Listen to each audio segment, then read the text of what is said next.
కొట్టేంత కోపంతో రగిలిపోతున్న భర్త మంజునాథ్ని చూసి నాలాంటి తప్పు మీరు ఎవరు కూడా చేయకండి పిల్లల విషయంలో అంటూ భర్త కొట్టిన దెబ్బలకైతే ఎమోషనల్ అవుతూ అభిమానుల ముందుకు వచ్చేసింది యాంకర్ లాస్య. యాంకర్ లాస్య ఈ పేరుకి బుల్లితెర ప్రేక్షకులకి ప్రత్యేకమైన పరిచయం అవసరం లేదని చెప్పుకోవచ్చు. ఒకప్పుడు యాంకర్ రవితో యాంకర్ లాస్య కలిసి తన యాంకరింగ్తో తన నటనతో ఎంతోమంది అభిమానులని సంపాదించుకుంది.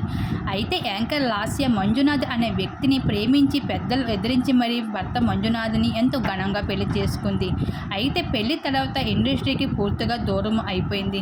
అయితే బిగ్ బాస్ రియాలిటీ షో వచ్చిన తర్వాత మళ్ళీ బిగ్ బాస్ హౌస్ లోపలికి ఎంట్రీ ఇచ్చింది యాంకర్ లాస్య. అయితే తన భర్తతో పిల్లలతో కలిసి ఉన్న బెస్ట్ మూమెంట్స్ని అన్నిటిని కూడా అలాగే తనకు సంబంధించిన ప్రతి అప్డేట్ని కూడా ఫ్యాన్స్తో షేర్ చేసుకుంటుంది. అయితే యాంకర్ లాస్యకి 2 మగబిడ్డలు ఉన్నారనే సంగతి తెలిసిందే. రీసెంట్గానే 2వ బిడ్డకి మగబిడ్డకు జన్మనిచ్చింది కూడా యాంకర్ లాస్య. అయితే ఇప్పుడు యాంకర్ లాస్య భర్త మంజునాథ్ మరో గుడ్ న్యూస్ని అభిమానులతో షేర్ చేసుకున్నారు అంటూ చాలామంది అభిమానులు కామెంట్ చేస్తూ ఉన్నారు ఈ జంటకి. అయితే ఇప్పుడు మరోసారి 12 బిడ్డకు జన్మనివ్వబోతుంది యాంకర్ లాస్య అంటూ మరో వార్త అయితే సోషల్ మీడియాలో వైరల్గా మారింది.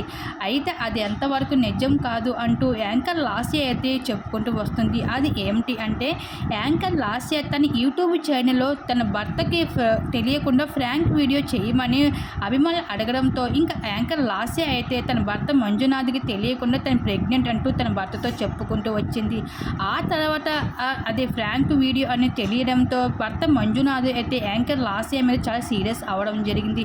నువ్వు పిల్లల విషయంలో ప్రెగ్నెంట్ అంటూ చెప్పి నువ్వు ఇలాంటి వీడియోలు చేయకండి, నాకు అలాంటి వీడియోలు నాకు అసలు నచ్చదు అంటూ భర్త మంజునాథ్ అయితే యాంకర్ లాస్య మీద చాలా సీరియస్ అవ్వడం జరిగింది. ఇంక ఈ విషయం పైన యాంకర్ లాస్య ఎమోషనల్ అవుతూ ఇలాంటి తప్పు ఎవరు కూడా చేయకండి, ఇలాంటి వీడియోలు చేసి నాలాంటి పొరపాటు అంటూ ఎమోషనల్ అవుతూ అభిమానుల ముందుకైతే చెప్పుకుంటూ వచ్చేసింది.